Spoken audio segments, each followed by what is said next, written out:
Doctor இந்த மருந்து பேர் சொல்லியிருக்காரு, குடிங்க. மருந்தா விஷமா?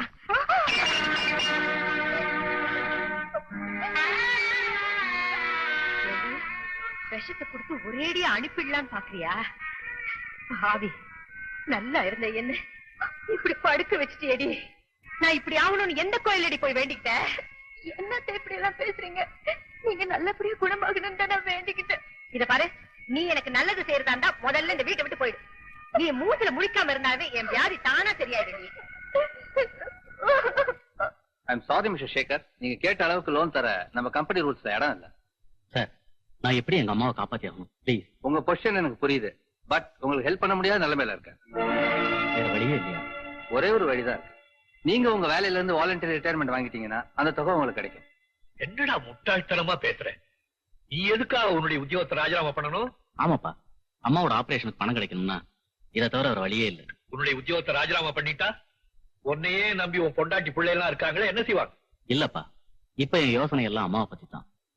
ஏற்கனவே தாய் இழந்தது, 2வது தடவையா நான் தாய் இழக்க விரும்புறேன். நீ சொல்றதெல்லாம் சரின்னே வச்சுக்க. அதுக்காக ஏன் வேலையை ராஜினாமா பண்ணணும்? இப்படி செஞ்சா என்ன? பேசாம இந்த வீட்டை ஒரு நல்ல விலைக்கு வித்துருவோம். வீட்டை வித்துட்டு இந்த வயசான காலத்துல அம்மாவை நீங்க எங்க போயிருப்பீங்க? என்னை பத்தி கவலைப்படாதீங்க, நான் வேலையை ராஜினாமா பண்ணிடுறேன். யாரா உன் அம்மா? நானா உன் அம்மா? என்னமோ என் வயசுல பிறந்தவன் மாதிரி. அம்மாவா அம்மா? என்ன மன்னிச்சிருப்பா, எனக்காக இவ்வளவு பெரிய தியாகமா செய்ய போற. தாய்க்கு மயம் செய்யறதுக்கு பேரு தியாகம் இல்லம்மா. ராஜேஸ்வரி, உனக்கு உடம்பு சௌரியம் இல்லாம போனது ஒரு விதத்துல நல்லதுதான். தப்பா நினைச்சுக்காதே. இப்போவாவது உண்மையான மனுஷன் யாருங்கிறத புரிஞ்சுக்கிட்டியே, அது போதும்.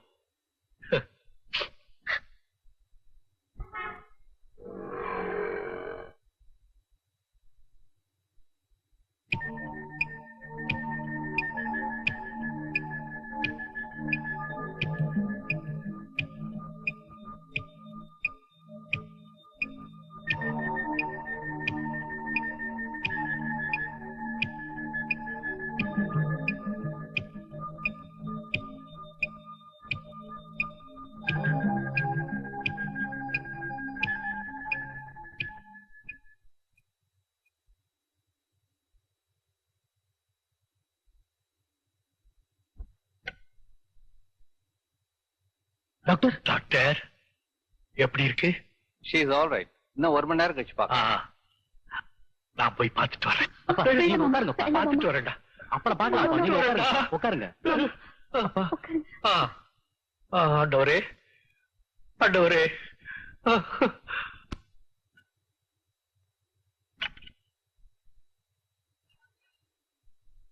ஏங்க எப்படி இருக்கீங்க? என்னாச்சு? ஏமாந்துட்டாங்க. என்ன சொல்றீங்க? வீடு கட்டின கான்ட்ராக்டர் நம்ம ஏமாத்த கலப்பட சிமெண்ட்ல அஸ்திவாரம் போட்டதுனால வீடு இடிஞ்சு விழுந்துருச்சு. பெத்த தாய்க்கு 50,000 ரூபாய் செலவு பண்ணக்கூடாதுன்னு நம்ம வீட்டை விட்டு வெளியில வந்தோம். அதனாலதான் நம்ம கட்டின வீடு இப்படி ஆயிடுச்சு.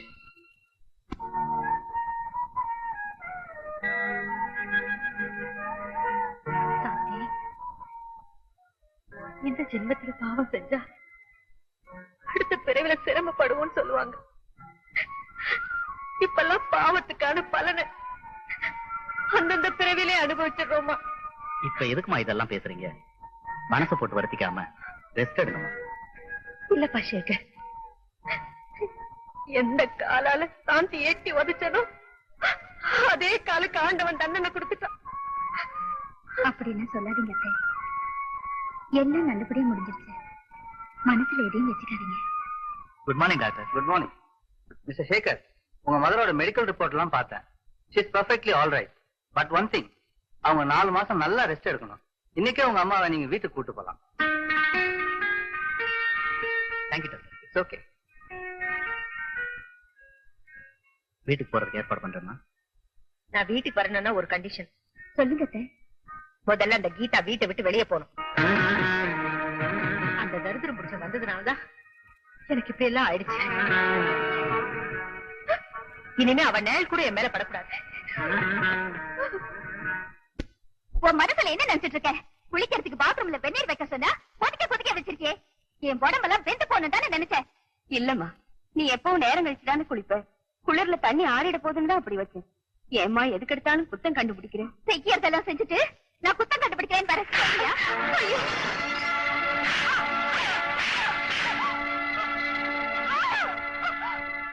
இவ்வளவு நாள பேச்சோட நிறுத்திக்கிட்டு இருந்த, இன்னைக்கு கை நீட்ட அளவு கொண்டியா? என் மேல நீ கை வச்சுட்டல. கைய நடி, காலையும் வைக்கிறேன்.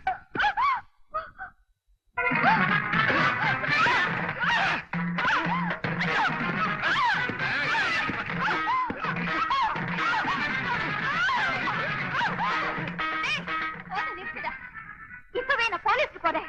அம்மாவும் பையனும் சேர்ந்து என்ன கொளுத்த முயற்சி பண்ணதா தகவலை தரேன். கொளுத்த முயற்சி நடி, இப்பவே உன்னை கொளுத்திடுறேன்.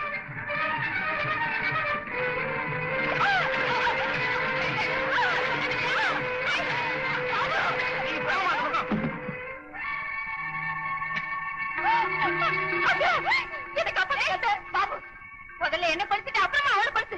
பாத்தியாடி, இவ்வளவு நாளா நீ யார கொடுமைப்படுத்திக்கிட்டு இருந்தியோ அவங்க தாண்டி இன்னைக்கு உன்னை காப்பாத்திருக்காங்க. உன் பேச்சுக்கு நான் அடங்கி போய் என்ன பார்த்தாலே உனக்கு இலக்காரம் ஆயிடுச்சுல. ஒவ்வொரு குடும்பத்திலையும் பொம்பளைங்க பேசி ஆம்பளைங்க பேசாம போனாங்கன்னா அதுக்கு காரணம் கையால் ஆகாத்தானே இல்லடி. அவங்க குடும்ப கௌரவம் 4 செவத்தை தாண்டி போய் சந்திச்சிருக்க கூடாதுன்னுதான். இனிமேலாவது ஒழுங்கா நடந்து. சிவா, ஏன்டா இந்த முடிவுக்கு வந்திருக்க? அம்மாவுக்கு கீதா மேல இருக்கிற கோபம் இன்னும் குறையல. இப்ப இருக்கிற நிலைமையில கோவப்பட்டா அது அவங்களுக்கு தான் ஆபத்தா முடியும். அதனால்தான் மாமா நாங்க வேற வீட்டுக்கு போறதா முடிவு பண்ணிட்டோம். நீ இந்த வீட்டுக்கு வந்ததுனால எனக்கு பார்வை கிடைச்சிடுச்சுன்னு நினைச்சேன். இப்போ மறுபடியும் நான் குருடன் ஆயிட்டேன். போயிட்டோம். தீர்க்காயுசா இருக்கணும். கீதா, அடுத்த பிறவின்னு ஒண்ணு இருந்தா நீ எனக்கு மகளா வந்து பிறக்கணும். இந்த பிறவியில நான் உனக்கு செய்ய முடியாத நன்மைகளை எல்லாம் அப்ப நான் செய்யணும். உள்ள போமா, போய் உன் மாமியார்கிட்ட சொல்லிட்டு போ. நீ வீட்டை விட்டு வெளியே போறேன்னு சொன்னோன்னு அவன் ரொம்ப சந்தோஷப்படுவான். அதையும் ஏன் விட்டு வைக்கிற? போ.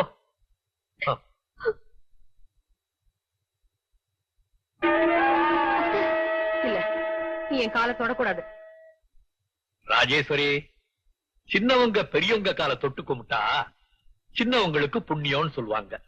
ஆனா ஏன் சின்ன மருமகன் உன் காலை தொட்டு கும்பிட்டா உனக்கு தான் புண்ணியம். ஏன்னா இன்னைக்கு உனக்கு கால் இருக்கிறதுக்கு காரணமே கீதா தான். இவ எனக்காக என்ன செஞ்சா? எனக்காக வேலையை விட்டுது. என் பையன் தானே. அதுதான் இல்ல மாமா. சுமார் சொல்ல வேண்டிய நேரம் வந்தாச்சு, சொல்லிதான் தீரணும். ராஜேஸ்வரி, கீதா சேகர ராஜராமா பண்ண விடல. பெரிய அத்தா வேலையை விட்டுற வேண்டாம். இந்த நகையெல்லாம் வித்து பணத்துக்கு ஏற்பாடு பண்ணுங்க. நகை? ஏதுமா இவ்வளவு நகை? என் அம்மா எனக்காக கொடுத்துட்டு போனது. ஐயோ, உங்க அம்மாவுதா?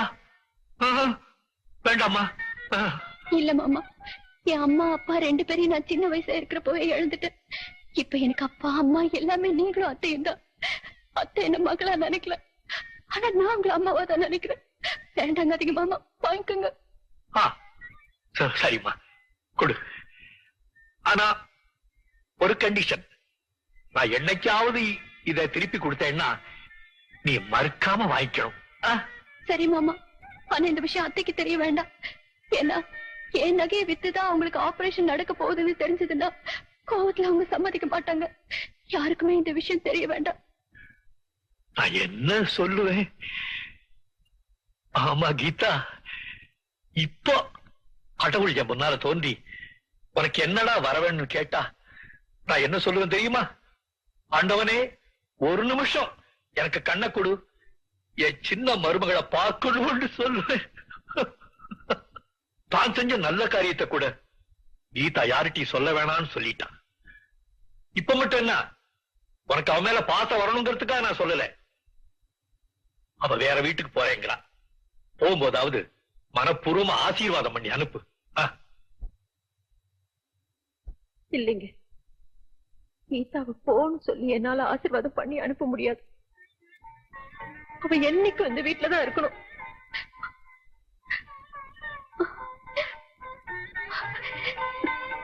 கீதா,